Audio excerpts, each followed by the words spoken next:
गंड मु सप्तम श्रेणी पढ़ुची प्रकल्पर नाम सोलार पावर इरिगेशन सिस्टम मु नहीं सोलार स्विच तार डीसी मोटर टैंकी लाइट घर आउ चाष जमी एही प्रकल्पटी करिबा पाई मु मोटरटी को सोलार प्लेट सहित संजोग करिची प्लास्टिक ट्रे रे तिबा पानी भितरे पानी रखा जाइची पानी पुणी मोटर पाइपटी को टैंकी सहित संजोग करिची एवं टैंकीर सुरक्षित जड़ को पाइप गुड़िक द्वारा चाष जमी को दिया जाइची जेतेबेले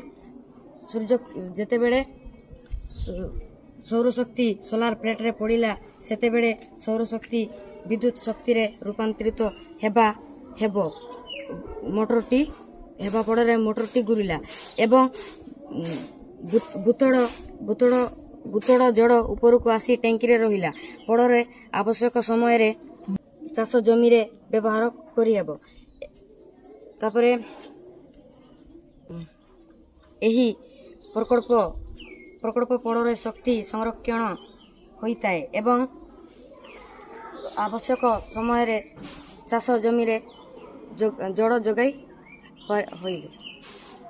एटी सोलार प्लेट रे सूर्य किरण पड़े चार्ज होची आ चलुची देखे चलला ना हां जाउची नहीं पानी हां